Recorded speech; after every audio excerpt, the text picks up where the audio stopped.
श्रोताओं, मैं मुकेश गंभीर, डायरेक्टर रेडियो बूज, आज अपनी टीम के साथ एक बहुत ही महत्वपूर्ण विषय पर बातचीत करने के लिए उपस्थित हूँ। साथियों, ये विषय ऐसा है जो शायद पहली सदी से और 21वीं सदी तक चलता रहेगा और बहुत कुछ कह के भी बहुत कुछ ऐसा है जो कहने को बच जाएगा, और वो है मेन वुमेन रिलेशनशिप। और क्योंकि 8 मार्च वुमेन्स डे है और इस दिन को ध्यान में रखकर हम बात करना चाह रहे हैं, तो साथियों, आज इस विषय को लेकर हम अपने दोनों एक्सपर्ट्स के साथ बात करने जा रहे हैं।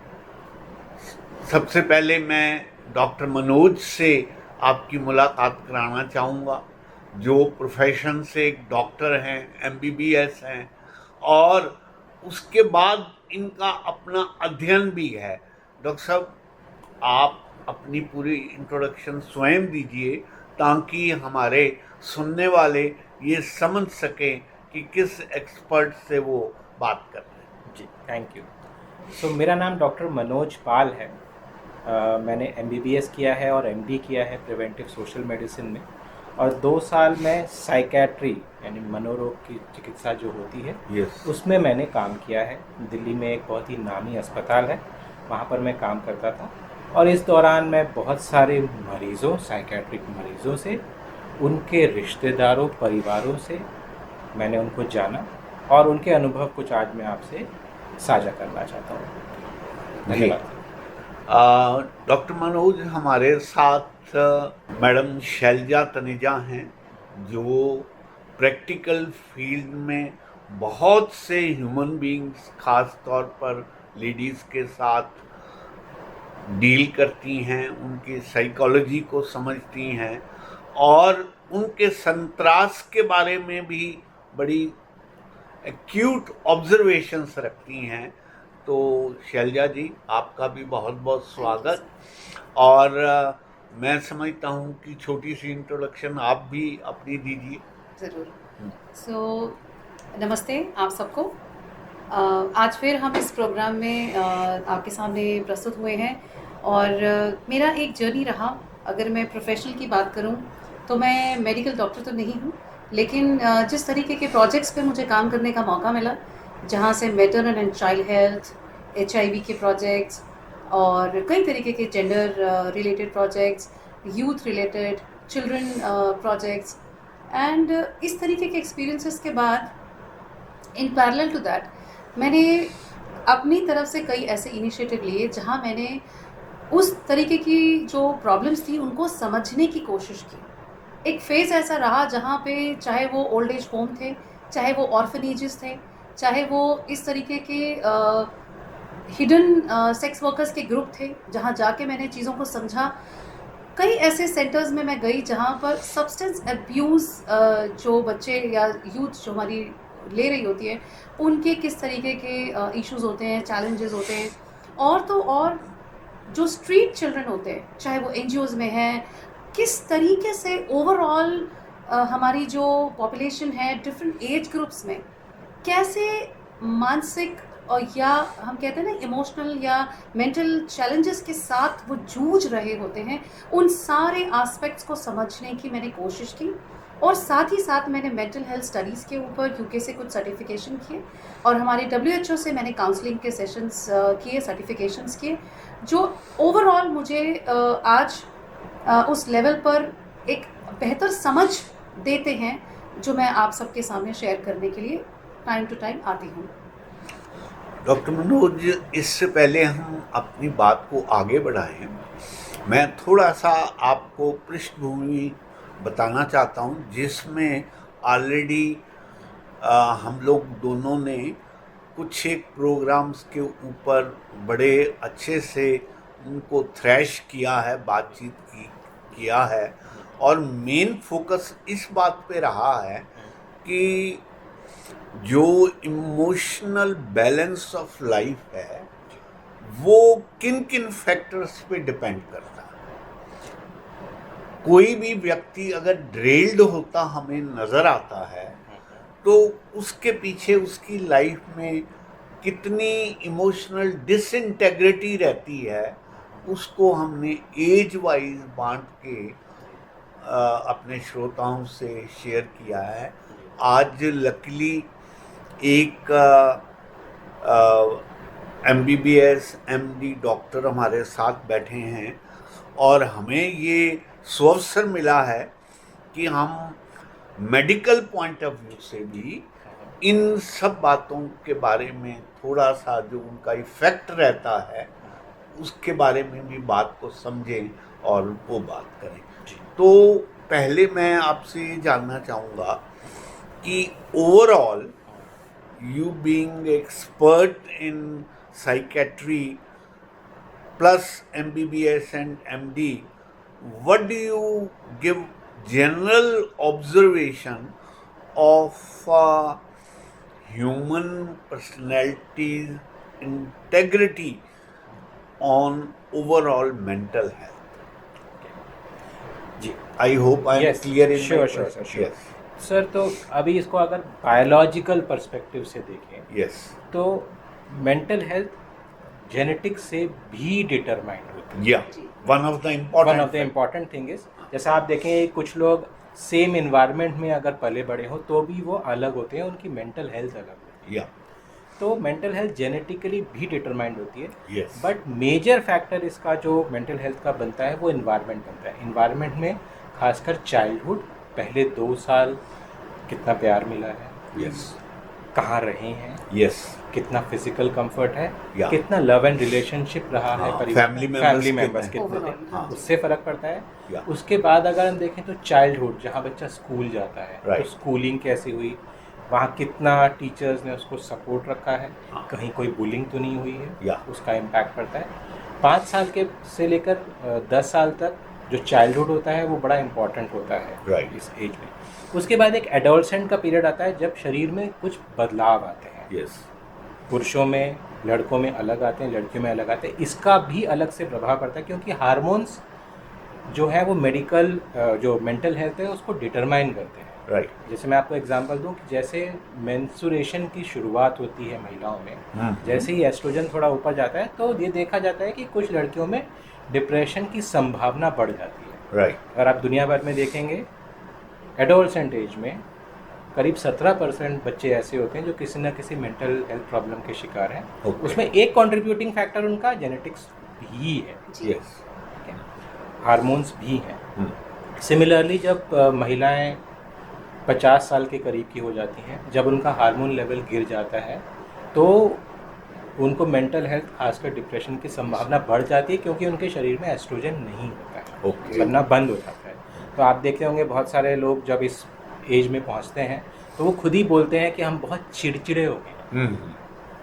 और उनके अक्सर बच्चे भी महिलाओं की अक्सर शिकायत महिलाओं, या घर के परिवार वाले घर के ये बोल परिवार देते वाले हैं कि बोलते हैं अब कि ये मम्मी तुम लड़ती रहती हो। हाँ तो होता है, या फिर आप हर बात पे जो है वो चिड़चिड़ापन होता है, होता है। वो कई बार इस वजह से भी होता है कि उनके अब शरीर में हार्मोन्स नहीं हैं, वो उसको बैलेंस नहीं कर पाते, वो समझ नहीं पाते कि हमारे हार्मोन्स नहीं है, इस वजह से परेशानी हो रही है। और थोड़ा बुजुर्ग अवस्था में चले जाएं, 60 साल के ऊपर बहुत सारी बीमारियां हो जाती हैं, जैसे कि न्यूरोलॉजिकल कंडीशंस होती हैं जिसकी वजह से ये संभावना बढ़ जाती है कि उनको मेंटल हेल्थ प्रॉब्लम है। जैसे कि कई बार हाथ कांपते हैं और कुछ लोगों को पार्किंसंस डिजीज़ हो जाती है। तो पार्किंसंस डिजीज़ में डिप्रेशन कोड फाइंडिंग एक बहुत ज़्यादा पाई जाती है।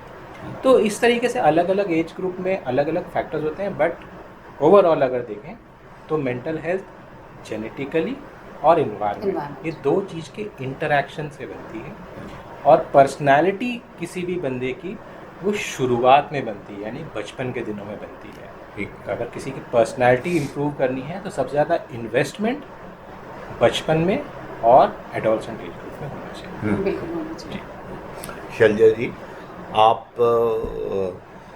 आज क्योंकि डॉक्टर साहब हैं हमारे जी। पास तो मैं चाहूँगा कि आप बहुत सी ऐसी क्वारीज जो हम आपस में शेयर करते जी, रहे हैं, बहुत वो महत्वपूर्ण हो सकती यस है हमारे यस लिए आज। हाँ तो जैसे अभी एक सवाल मुझे लगता है कि हमारे व्यूअर्स के माइंड में भी हो सकता है, क्योंकि अ, जो रिप्रोडक्टिव एज है और आपका एक बहुत स्ट्रॉन्ग बैकग्राउंड भी रहा है, जो सेक्सुअल रिप्रोडक्टिव हेल्थ पे आपका एक एक्सपीरियंस रहा है, तो ये जो रिप्रोडक्टिव एज है इसमें भी प्रेगनेंसी के टाइम पे, पोस्ट प्रेगनेंसी के टाइम पे कई ऐसे फेजेस से एक महिला को गुजरना पड़ता है जिसमें इम्बैलेंसेस आ रहे होते हैं, इमोशंस को लेकर बहुत अप एंड डाउन हो रहे होते हैं, हार्मोनल चेंजेस इतने उस समय पर हो रहे होते हैं, और उस समय चीज़ों को मैनेज करना उस महिला के लिए, खुद के लिए, जी अब वो एनवायरनमेंट भी कंट्रीब्यूट कर रहे होते हैं और साथ ही साथ में उसके अंदर जो बॉडी में चेंजेस चल रहे होते हैं।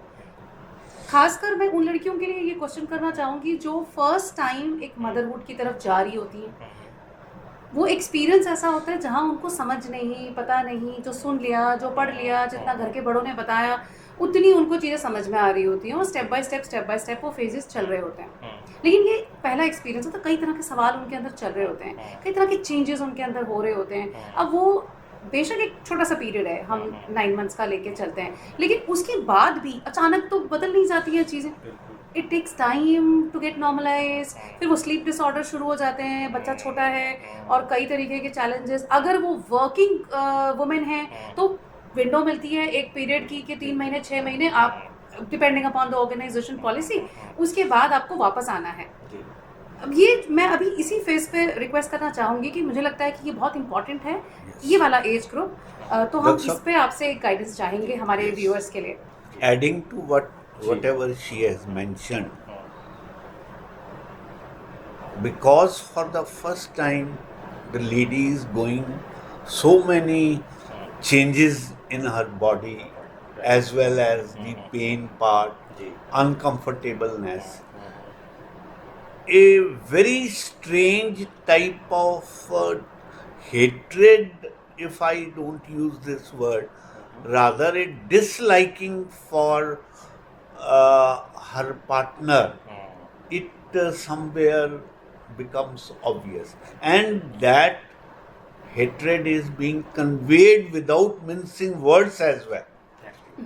Whereas it is, as she has mentioned, it's a very temporary phase, but and it is necessary for husband as well to understand that.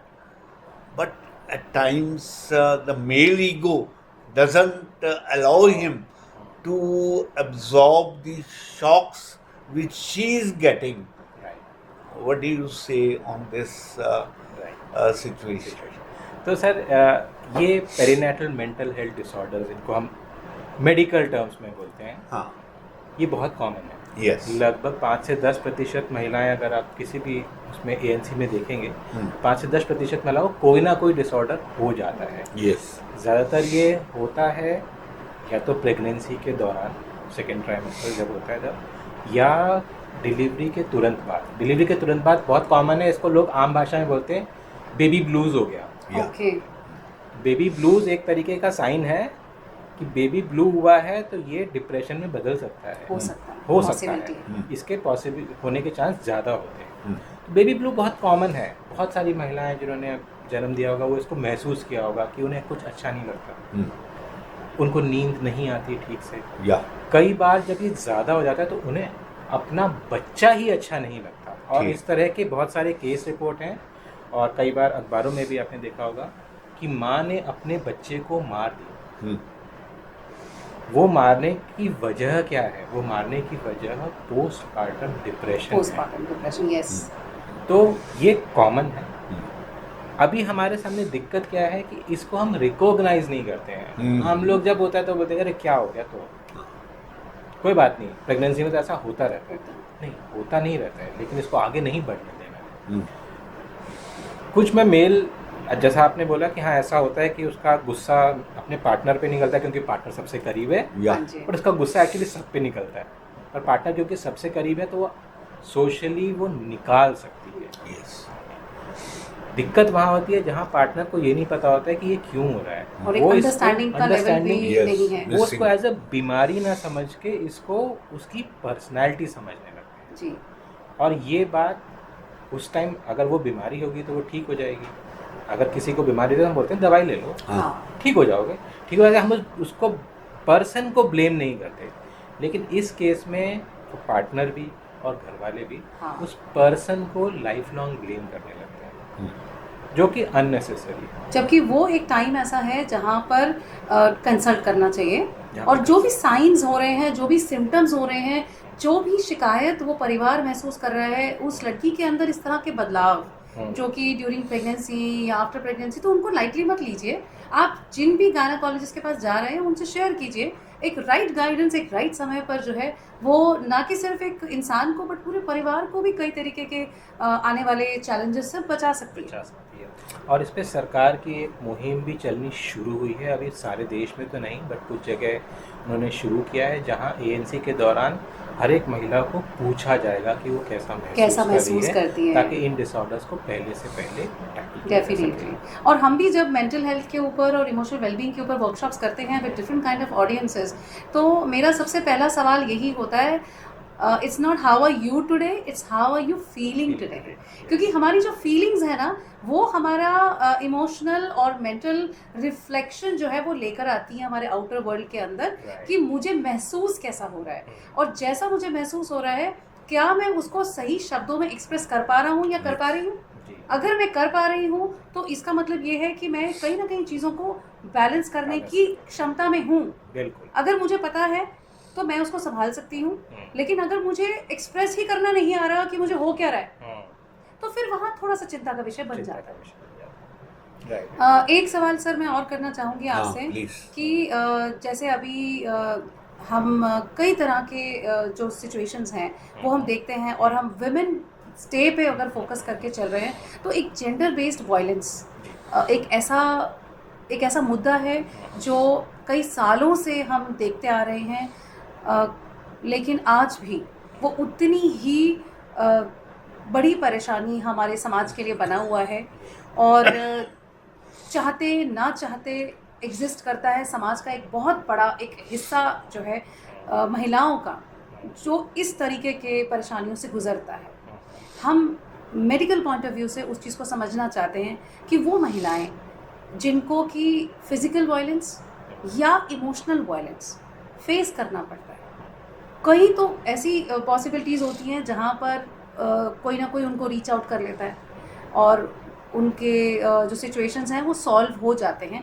Physical violence again, जैसा हमने डिस्कस भी किया था पहले इस बारे में, कि फ़िज़िकल वायलेंस जो है ना वो हमारे चेहरे पर चोटों के निशान के रूप में दिख जाता है, लेकिन इमोशनल वायलेंस जो एक ऐसा अहम हिस्सा है एक औरत की ज़िंदगी का जिसको वो जीती है एक चुप्पी के साथ, वजह चाहे कुछ भी हो, उन दीवारों के अंदर वो आवाज़ें जो दब जाती हैं, जो सिसक जाती हैं, जो सहम जाती हैं, उनको कोई नहीं सुन पाता।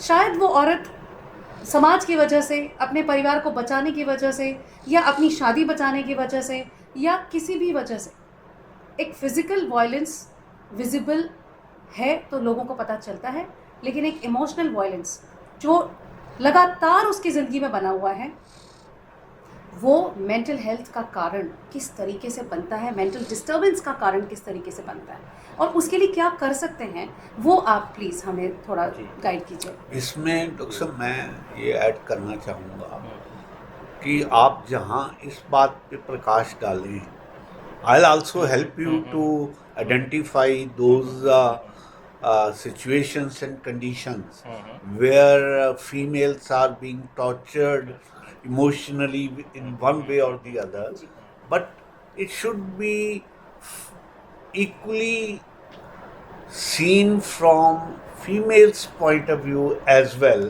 that how they try to exploit or they try to emotionally hurt their counterpart. So from both angle it should be seen. Yes sir, बिल्कुल बिल्कुल। जैसा शैलजा जी ने शुरुआत करूँगा उनके साथ, बिल्कुल ये जेंडर बेस्ड वायलेंस बहुत कॉमन है हमारी कंट्री में। तो डेटा जो है हमें ये बताता है कि लगभग 1/3 महिलाएं, यानी कि मैं बोलूँ कि अगर मुझे रास्ते में 3 महिलाएं मिल जाएं तो उसमें से 1 महिला के साथ वायलेंस हुआ है। वायलेंस फिजिकल कम होता है, मेंटल ज़्यादा होता है। लगभग फिजिकल 7 से 8% महिलाएं वो वायलेंस का शिकार होती हैं, लेकिन मेंटल वायलेंस बहुत होता है।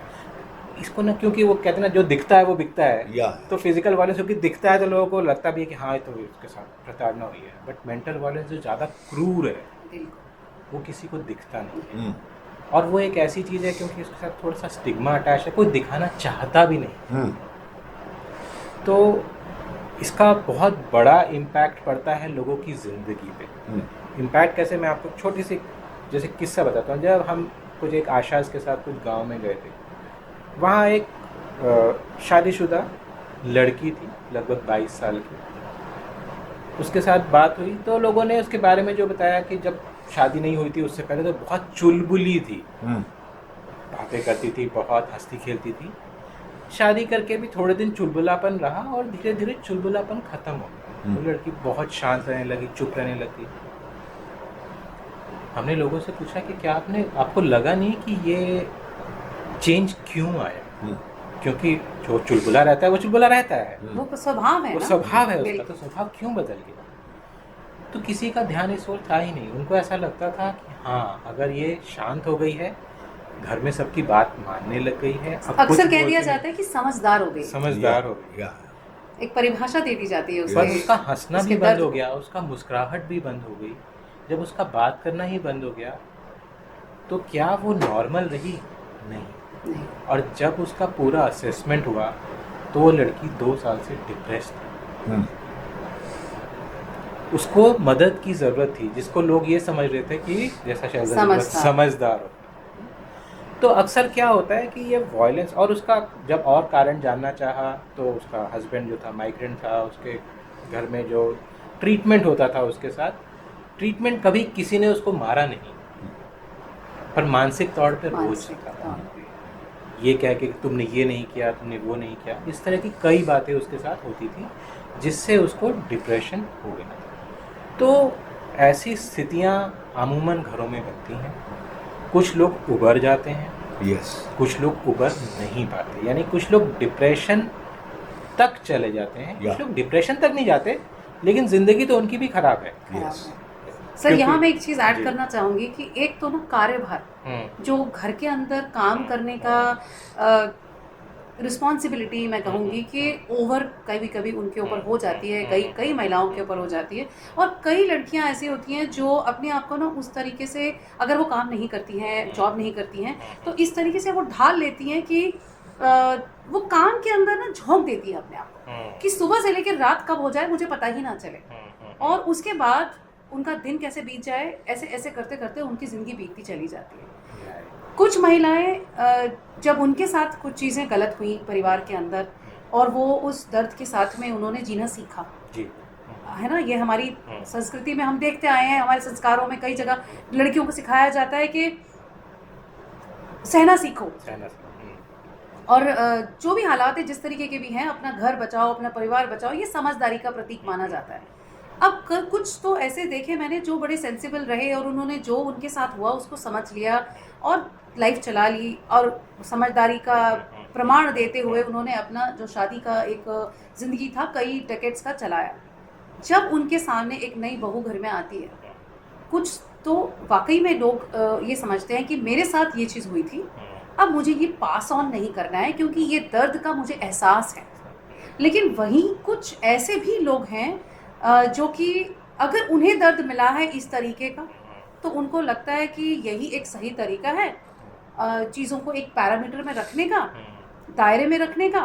अब यहाँ पर थोड़ा सा मैं मानती हूँ इस चीज़ को कि हम इसको एड्रेस करना ज़रा मुश्किल है, लेकिन क्योंकि जनरेशन का भी थोड़ा सा गैप है, वहाँ चैलेंजेस जो हैं वो इस तरीके से बढ़ जाते हैं। जैसे हमारा डिवोर्स रेट भी हम देख रहे हैं जो बहुत हद तक बढ़ता जा रहा है। तो यहाँ अगर अपनी सोच थोड़ी सी संभाली जाए, अपने एक्शंस थोड़े संभाले जाएं, तो वो जो जनरेशन्स के बीच में एक सामंजस्य जो नहीं बैठ पाता, उसको बना पाना भी थोड़ा आसान होगा, बेहतर होगा। ये भी एक मतलब बहुत अहम मुद्दा जो हमारे देखने में आता है। बिल्कुल बिल्कुल। और मैं यहीं पर थोड़ा बताना चाहूँगा कि यही सोच सरकार की भी है।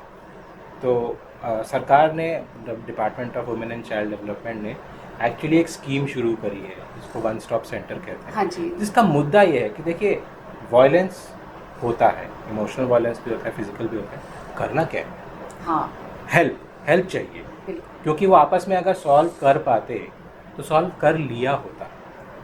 यस, हर कोई चाहता है कि जो प्रॉब्लम है उससे हम बाहर निकलें, लेकिन अगर आप बाहर नहीं निकल पा रहे तो हेल्प अवेलेबल है, और ये सब तरह की हेल्प अवेलेबल बिल्कुल, है। बिल्कुल, यानी कि ये हेल्प सिर्फ ये नहीं है कि उन्होंने किसी ने महिला को लाठी से मार दिया तो उसने जाके पुलिस कंप्लेंट कर दी, ये सिर्फ हेल्प नहीं है, बल्कि हेल्प ये है कि वहाँ काउंसलर सर्विसेज हैं, बिल्कुल, वहाँ काउंसलर ट्रेंड सर्विस। काउंसलर हैं। ये हर एक ज़िले में ऐसे वन स्टॉप सेंटर बनाए गए हैं, फंक्शनल हैं। देश में लगभग 850 से ज़्यादा वन स्टॉप सेंटर आज की डेट में फंक्शनल एग्जिस्ट करते हैं, एग्जिस्ट करते हैं। बिल्कुल। ये ज़्यादातर और जिला अस्पताल में 181 होंगे। जो हमारा हेल्पलाइन नंबर है वो सभी महिलाओं के लिए है। अगर किसी तरीके की परेशानी से वो गुजर रही हैं, चाहे मानसिक चाहे शारीरिक, आप 181 हेल्पलाइन पर कॉल कर सकते हैं और आपको मदद मिलेगी।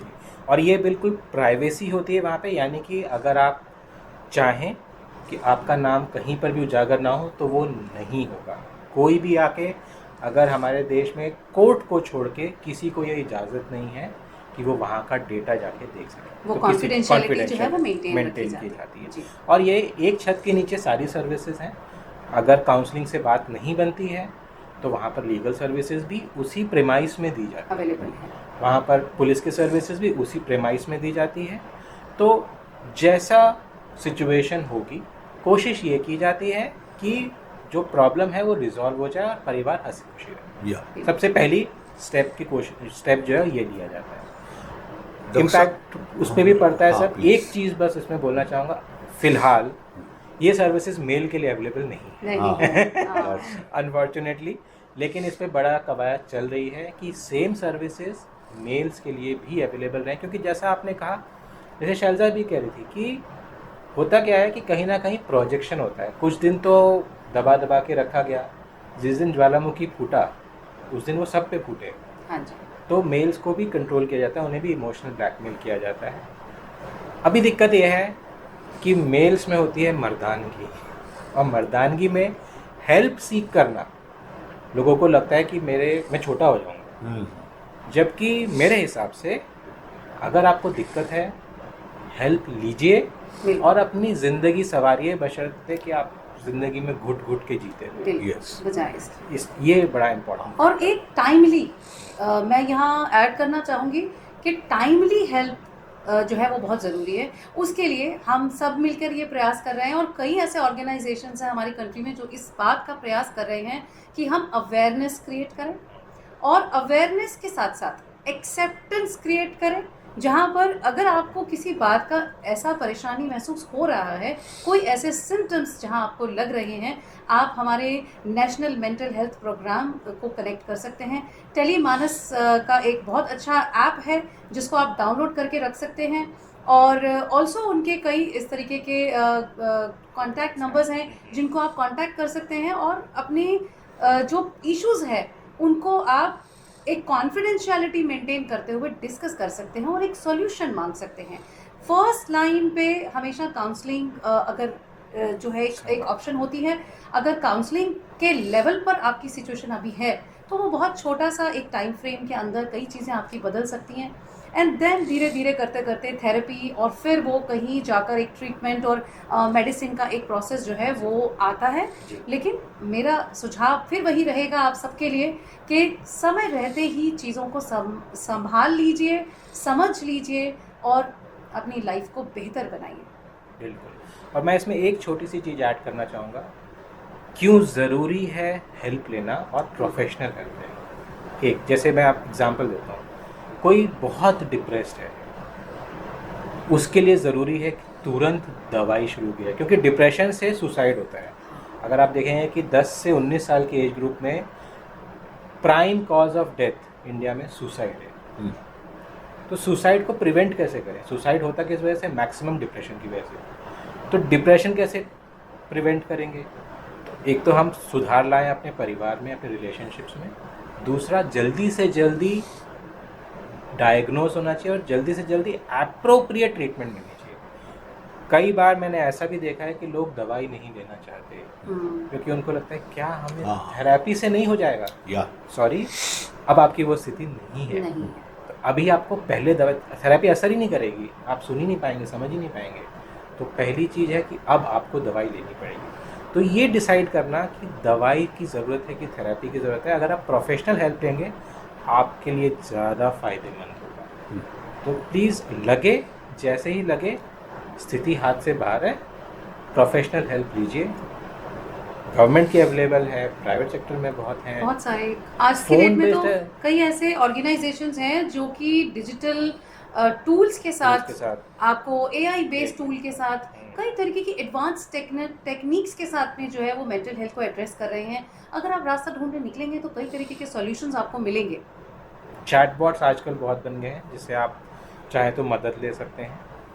और वो सबसे इम्पॉर्टेंट चीज़ इसमें ये है, चाहे फ़ोन करें चाहे चैटबॉट यूज़ करें, आपकी प्राइवेसी मेंटेन रहेगी। ये पहला प्रिंसिपल है काउंसलिंग का जो हर जगह फॉलो होगा। राइट, उस बात से बिल्कुल निश्चिंत रहें, किसी को पता नहीं लगेगा जब तक आप खुद नहीं चाहेंगे या बात सुसाइड तक पहुंचे। उस वक्त जो करीबी रिश्तेदार हैं उनको बताया जा सकता है, अदरवाइज ये चीज़ किसी को बताई नहीं जा सकती। मैं यहाँ पर एक और शेयर करना चाहती हूँ इसी के साथ में कि कई हम वर्कशॉप्स करते हैं, कई तरह के सेशंस मैं खुद हमारी क्रिएटिव एक्सप्रेशन की टीम जो है हम कंडक्ट करते हैं, लेकिन हम उनकी पूरी प्राइवेसी मेंटेन करते हुए उनको कहीं पर भी टेस्टिमनी के तौर पे शेयर नहीं करते, क्योंकि वो लोग हैं जिनकी वो लाइफ है, जिनके साथ वो सिचुएशंस जिसमें वो जी रहे हैं। हम उनकी 100% कॉन्फिडेंशियलिटी मेंटेन रखते हैं और उनका एक जो माइंडसेट है, हम उसके साथ में जिस तरह वो जूझ रहे हैं, कैसे वो खुलेंगे, उतना कंफर्ट लेवल, उतना एक सेफ जोन हम उनको देते हैं पहले, ताकि वो उस लेवल पर आए और वो बात हमसे कर सकें। और जब भी वो डिस्कशंस होते हैं, आप बिलीव नहीं करेंगे सर, जिस तरीके के एक्सपीरियंसेस हमने देखे, अगर हम जैसे विमेन डे के कंटेक्स्ट में बात करें तो विमेंस डे के पॉइंट ऑफ व्यू से जैसे हमारा एक ऑब्जेक्टिव हमेशा ये रहता है कि हम महिलाओं की सशक्तिकरण की बात करें, या हम उनकी एक फाइनेंशियल और हर तरीके की एक एम्पावरमेंट उनकी होनी चाहिए, उनकी बात करें। मैंने ऐसे लोगों को खुलते हुए अपने सामने बैठ के रोते हुए, मतलब आप बिलीव नहीं करेंगे, जो 30 साल पुराना कोई ऐसा सिचुएशन था जो उनका, जब हमने उनका सेशन किया, उस सेशन में वो प्रॉब्लम दर्द के रूप में निकली, जहाँ पर मतलब मेरे सामने कई ऐसे एग्जांपल्स मेरे साथ में मैंने लिटरली मतलब फेस करे, जहाँ उनके आंसू जो थे ना, हम रोकना नहीं चाहते थे। और जिस समय वो सेशन हमने शुरू किया था उनसे बात करने का, उस समय हमें ये नहीं लग रहा था कि ये खुलेंगे, और वो बहुत स्ट्रांग पर्सनालिटी के साथ उस सेशन में बैठे हुए थे।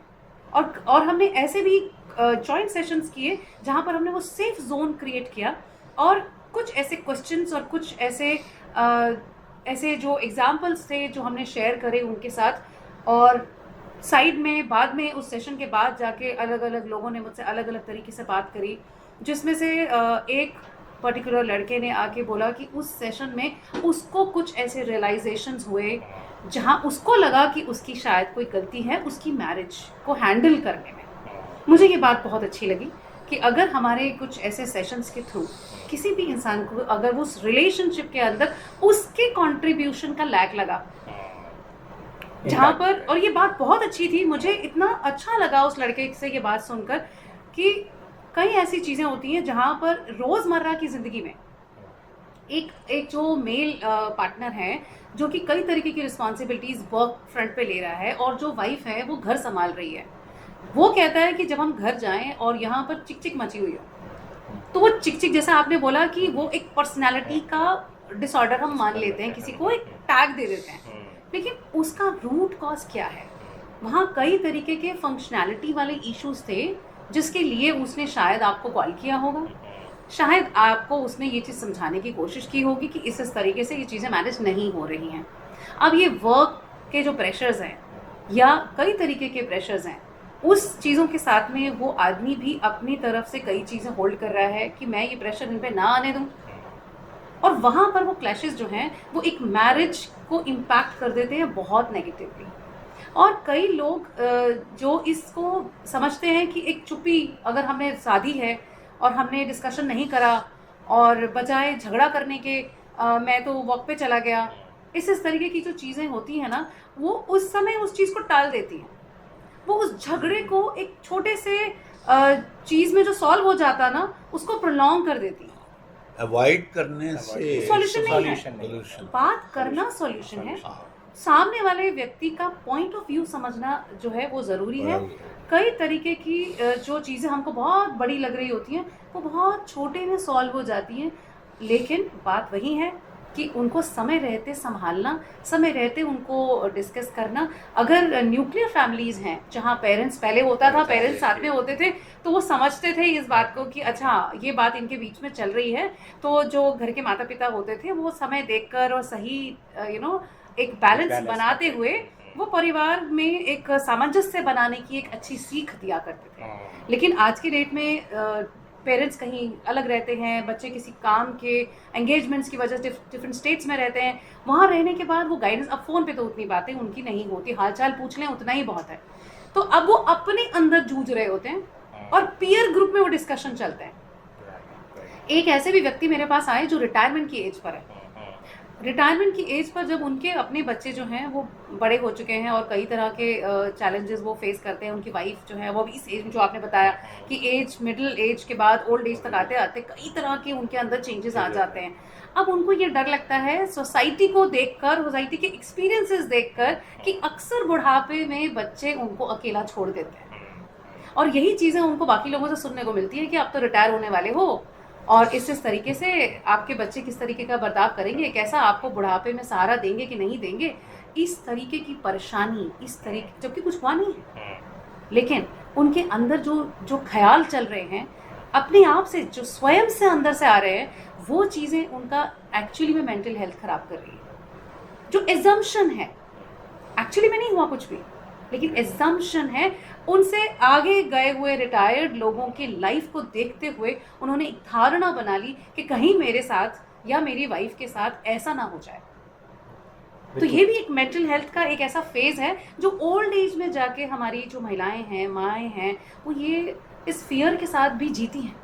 बिल्कुल बिल्कुल कि मैंने अपना जो बेस्ट टाइम था वो अपने बच्चे को दे दिया, मैंने अपनी लाइफ पूरी सैक्रिफाइस कर दी उस बच्चे के लिए, जिसका मुझे नहीं मालूम कि आज की ये जनरेशन क्या मेरे बुढ़ापे का सहारा बनेगी। बिल्कुल चल। और एक्चुअली आपने 2 पॉइंट बड़े इंपॉर्टेंट टच किए। एक तो अगर आप अभी फिर से नया डेटा देखेंगे तो ओल्ड एज में लोनलीनेस बहुत बढ़ गई है। इसका एक रीज़न ये है कि एक तो हाँ, हमारे यहाँ जो एज ऑफ लिविंग है वो बढ़ गई है। हम नॉर्मली आज 73 से 74 साल तक जीते हैं। महिलाएं ज़्यादा जीती हैं, पुरुष कम जीते हैं, और ये बायोलॉजिकल है। होता क्या है कि जब कोई पार्टनर की डेथ हो जाती है तो या तो हस्बैंड या वाइफ अकेले हो जाते हैं, जिसमें ज़्यादातर केसेस में देखा है कि एक्चुअली वाइफ अकेली हो जाती है, और घर में बच्चे बड़े होते हैं, वो अपने काम पे जा रहे हैं, पोते पोती हैं, वो उतनी बात नहीं करते हैं। आजकल सबके पास मोबाइल फ़ोन भी है, डिस्ट्रैक्शन बहुत ज़्यादा है, बहुत ज़्यादा ये लोनलीनेस निकलता है इरिटेशन के और कंट्रोल नहीं, इनसिक्योरिटी, ये सारी चीजें, एंजाइटी, और कई बार ऑब्सेशन, यानी कि लोगों को इतना ऑब्सेशन हो जाता है कि अच्छा हमें ऐसे, आप देखेंगे घर में बहुत होता है कि बहुत से महिलाएं ऐसे नहीं, मुझे सफाई चाहिए, ये भी साफ़ होना चाहिए, वो भी साफ़ होना चाहिए। बच्चे परेशान हैं इस चीज़ से, लेकिन वो कभी हेल्प सीख नहीं करते कि ये प्रॉब्लम है, ये ऑब्सेसिव कंपल्सिव डिसऑर्डर है, ये ट्रीटमेंट इसका हो सकता है, राइट, दवाइयों से ये ठीक हो सकता है, काउंसलिंग से इस पे इफेक्ट पड़ सकता है, और आपकी रोज़मर्रा की ज़िंदगी इससे अच्छी हो जाएगी। तो बहुत सारी ऐसी चीज़ें हैं कि अगर हम जानेंगे और हेल्प सीख करेंगे, अगर हम पूरी तरह नहीं भी जानते हैं, हम सब डॉक्टर नहीं बन सकते, ज़रूरत नहीं है, लेकिन अगर है तो एटलीस्ट जाएं, सीखें और उसको इस्तेमाल करें। और इसमें कोई शर्माने वाली बात नहीं है कि हमको कोई मानसिक बीमारी है। दुनिया में लगभग, एक WHO का असेसमेंट है, 20 से 25% लोगों को मानसिक बीमारियां हैं बिल्कुल है। और जिंदगी में। 200 से कभी ज़्यादा ऐसी कंडीशंस हैं Conditions। जिनको हम मेंटल हेल्थ के अंडर काउंट करते हैं। Count कर सकते तो ये एक पॉइंट नहीं है, लेकिन ये सिम्टम्स के ऊपर बेस करके असेसमेंट करके ये पता लगाया जा सकता है कि इन 200 वेरिएशंस में से आप किस किस variation के साथ किस तरीके की प्रॉब्लम से problem। जूझ रहे हैं। तो सिर्फ ओवरऑल ये कहना कि मेंटल हेल्थ को लेकर कुछ चैलेंज है, उसका फर्दर असेसमेंट Assessment बहुत बहुत ज़रूरी है और बहुत टाइमली ज़रूरी है। इसमें एक चीज़ और बोलूँगा जो आपने बोली थी, वर्क प्रेशर। हाँ, ये आजकल बढ़ रहा है। इसके दो कारण हैं। एक हो सकता है कि हमारा जो टाइम है वर्क में वो ज़्यादा जा रहा है, हमारा टाइम कम्यूटिंग में भी जाता है, वो भी Yes, इसी में yes। काउंट होता है। तो इसलिए हमारे पास अपने लिए, अपने बच्चों के लिए, अपने परिवार के लिए टाइम कम बचता है, और उसके ऊपर सोशल मीडिया है बाकी बचे हुए टाइम को कंज्यूम करने के लिए, राइट। तो लेकिन वर्क प्रेशर, जब ये कोई भी आदमी स्ट्रेस्ड आउट होता है तो उसकी प्रोडक्टिविटी पे फ़र्क पड़ता है। ये बात हमारे ऑर्गेनाइजेशंस को, फैक्ट्रीज़ को, या जहाँ पर भी लोग काम करते हैं, वर्क प्लेस को समझनी होगी कि मेंटल हेल्थ उनके लोगों का जो वहाँ काम कर रहे हैं उससे उनका ही बेनिफिट है। मैं आपको एक एग्जांपल दूँ। मान लीजिए कोई बहुत ही बेसिक जॉब करता है, कंप्यूटर पे डेटा एंटर करता है, राइट। अगर वो डिप्रेस्ड है तो वो कंप्यूटर पे डेटा बहुत स्लोली एंटर करेगा, क्योंकि उसका अटेंशन नहीं है तो गलतियां करेगा। इस तरह की प्रॉब्लम से भुगत कौन रहा है? ऑर्गेनाइजेशन बिल्कुल एफिशिएंसी सफर- कम, हाँ, सफ़र कर रही है exactly। ना। लेकिन आप अगर देखें कि हमारे यहाँ कितने वेलबींग के सेशंस होते हैं और होने चाहिए, ऑर्गेनाइजेशंस में, बिल्कुल होने चाहिए। तो क्या उनके लिए ये फ़ायदेमंद होगा? मेरे ख्याल से 100% जवाब उनको देना है। बिल्कुल 100%। और कई ऐसे ऑर्गेनाइजेशंस के एचआर डिपार्टमेंट्स ने हमको रीच आउट किया। एक ऐसा डिस्कशन मेरा एक ऑर्गेनाइजेशन से हुआ अभी पिछले कुछ हफ्तों में, जहां उन्होंने ये पूछा अगेन कि हमें ना प्रोडक्टिविटी इन्हांस करनी है, तो मेंटल हेल्थ एंड वेलबींग का जो सेशन है आपका, उसमें कुछ ऐसा यूनिक तरीका हमें बताइए जिससे कि हमारा इनका जो है वो हम इनको कोई ऐसी चीज़ें ऑफर करें जिससे हमारे को रिजल्ट जो है वो आउटकम में प्रोडक्टिविटी इन्हांसमेंट जो है वो दिखाना है। वो एचआर का एक डिलीवरेबल था। सो मेरा पॉइंट उनके साथ यही था। मैंने कहा आप कितने लीडरशिप कराओगे और कितने लीडर्स बनाओगे, कितना आप टीम एक्टिविटी कराओगे, जब तक आपके ऑर्गेनाइजेशन में जो लोग काम कर रहे हैं दे आर ह्यूमंस, वो एक परिवार से आ रहे हैं। किसी ना किसी परेशानी को अगर वो जूझते हुए उस ऑफिस में 8 घंटे बिता रहे हैं या उससे भी ज़्यादा बिता रहे हैं, आप उनको सेल्फ बेस्ड लर्निंग और वो जो कि अपने टाइम से अपने कन्वीनियंस के हिसाब से कर सकें, जिसमें आप डिफरेंट एज ग्रुप के इश्यूज एंड चैलेंजेस को एड्रेस करना एक नॉर्मल इंसान को सिखाइए। वो बिहेवियरल क्वेश्चन बेस्ड हमने बनाए और अभी हमने बना के उनको एक टेस्टिंग के लिए भेजा है ताकि वो आगे वीडियोस में जाएं और बेसिक कोर्सेज में आएँ। So I am very happy to share कि हमारे पास ऑलरेडी कुछ ऐसे एचआर डिपार्टमेंट्स के लोग हैं जो अलाइंड हैं इस चीज़ के साथ में, क्योंकि ये कॉन्सेप्ट उनको बहुत ही इंटरेस्टिंग, बहुत ही वैल्यूएबल लगा कि अगर हम डिफरेंट एज ग्रुप्स के चैलेंजेस जो बिहेवियरल हैं, जो हार्मोनल हैं, जो उनके अपने बच्चे को हैंडल करने के लिए या उनकी रिलेशनशिप अपने बच्चे के साथ या अपने पार्टनर के साथ बेहतर बनाने के लिए अगर हो सकते हैं, जिसके लिए उनको किसी को बताने की ज़रूरत नहीं है। It's a list of courses जो ऑर्गेनाइजेशन के ही लर्निंग डिपार्टमेंट में से ही ऑफर होंगे उनको। वो अपनी कन्वीनियंस, अपनी कॉन्फिडेंशियलिटी मेंटेन करते हुए उस कोर्स को करेंगे और वहाँ से कुछ सीख कर अगर उनकी ज़िंदगी बेहतर होती है तो आई एम श्योर कि उनके जो वर्क प्रोडक्टिविटी है वो डेफिनेटली बेटर होगी। सेकेंडली एक सजेशन मेरा ज़रूर रहा कि कई ऐसे ऑर्गेनाइजेशंस हैं जिनके पास न्यू मदर्स हैं, छोटे बच्चे हैं, वो बहुत वरिड होती हैं, बहुत कंसर्न्ड होती हैं और उनको अपने बच्चे को घर में छोड़ के आना पड़ता है, किसी मेड के साथ छोड़ के आना पड़ता है, या घर के एल्डरली मेंबर्स हैं, कभी वो अवेलेबल हैं कभी वो नहीं हैं। ये चैलेंजेस के साथ जब वो ऑर्गेनाइजेशन में आके काम कर रही होती है ना, तो वो हाफ अटेंशन यहाँ होती है और हाफ अटेंशन वहाँ होती है। अगर पॉसिबिलिटी हो तो एक छोटा सा डे केयर उस बच्चे के लिए जो कि अभी उसको माँ के साथ की ज़रूरत है, लेकिन कई ऐसे मजबूरियां हैं जो जिस वजह से वो लेडी शायद जॉब कर रही है, या वो father, not only mothers, but कई ऐसे फादर्स हैं जो ज़्यादा इंटरेस्ट लेते हैं और एक्चुअली रिस्पॉन्सिबिलिटी भी लेनी पड़ती है। तो ऐसा एक सॉल्यूशन अगर हम उनको विद इन द प्रमाइसेस देते हैं, तो वही मदर जो घड़ी देख देख के बार बार उसको लगता था कि अब मैं एक कॉल कर लूँ, अब मैं बात कर लूँ, अब मैं पूछ लूँ, बच्चा सो गया, उसने खा लिया, मेड ने कोई कुछ बुरा बर्ताव तो नहीं किया, और कई बच्चे छोटे हैं वो बता भी नहीं पाते, और कई चैलेंजेस हमने देखे जहाँ एक्चुअली में इंसिडेंसेस जो थे वो पेनफुल थे। तो ऐसे सॉल्यूशंस भी अगर HR अंडरस्टैंड करें, नीड बेस्ड एक छोटा सा एरिया उस ऑफिस में उन बच्चों को दे दिया जाए, तो कई ऐसे पेरेंट्स हैं जो ज़्यादा बेटर कंट्रीब्यूट कर पाएंगे अपने काम को, क्योंकि उनका बच्चा is in the same premises, in safe hands, in a better piece of mind, क्योंकि वो बच्चा भी अबैंडनमेंट के एक दौर से गुजर रहा होता है, जहाँ उसको रोज़ सुबह ये लगता है कि मम्मी पापा जो हैं वो इस टाइम पे मुझे देखने को मिलते हैं और इस टाइम पे देखने को मिलते हैं। आप वो ह्यूमन जो एक कहते हैं ना बहुत ज़रूरी है, दैट बॉन्ड, उस बॉन्ड को अगर हम डिस्टर्ब करेंगे तो प्रोडक्टिविटी 100% डिस्टर्ब होगी।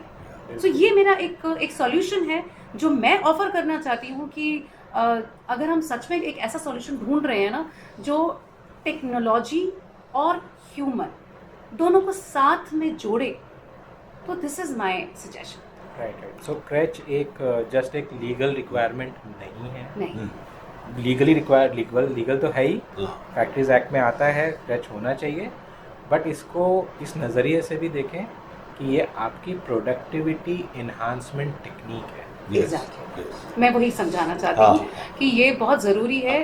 और बच्चे जो है ना वो जब ऑर्गेनाइजेशन के अंदर आते हैं तो मुझे लगता है कि वो बहुत ट्यून्ड हो जाते हैं, बिकॉज ये मेरा पर्सनल एक्सपीरियंस भी रहा है, जहाँ पर मैंने ये चीज़ देखी कि वो बच्चों को ना ये समझ में आता है, अब वो घर में अगर बैठे हैं उनको नहीं पता कि उनका पेरेंट ऑफिस क्या होता है, उनको नहीं मालूम, उन्होंने वो वर्ल्ड देखा ही नहीं, वो वर्ल्ड समझा ही नहीं।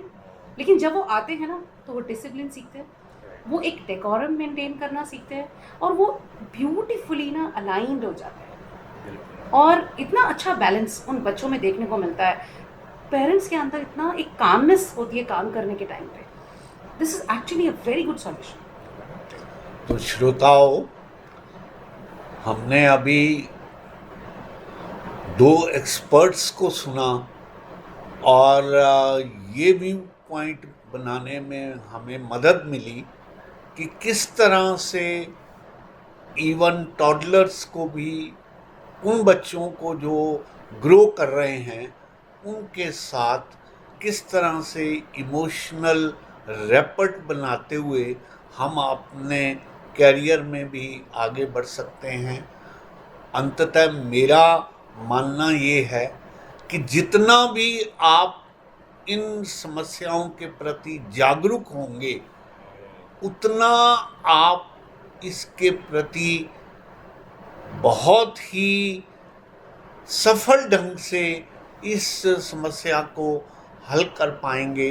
मैं अक्सर कहा करता हूँ कि जागने से यहाँ बोध मिलता है, जागने से यहाँ बोध मिलता है, वरना खुद से कहाँ योग मिलता है। एक लंबी नींद है जो बनी रहती है, और अंत में पछतावे का एक रोग मिलता है, अंत में पछतावे का एक रोग मिलता है। हम और आप इस रोग से वंचित रहें और अपने जीवन को किस तरह से इमोशनली एनरिच करते हुए आगे बढ़ें, इस बात का बहुत गहरे से यहाँ अध्ययन किया गया है। मैं समझता हूँ आप में से जो भी श्रोता कोई हमसे प्रश्न करना चाहे, कोई बात करना चाहे, वो चाहे तो हमें इंटरनेट के माध्यम से, चाहे खत लिख के हमसे बातचीत व्यक्त कर सकता है, व्हाट्सएप का सहारा ले सकता है। तो हम प्रयास करेंगे कि आपके कोई निजी प्रश्न हो उनके भी हम उत्तर देंगे। इन्हीं शब्दों के साथ मैं दोनों अपने एक्सपर्ट्स का बहुत बहुत आभार व्यक्त करता हूँ कि आके उन्होंने बहुत ही वैल्यूएबल समय इस गहरी समस्या की तरफ लगाया है। इन्हीं शब्दों के साथ बहुत बहुत धन्यवाद, बहुत बहुत शुक्रिया।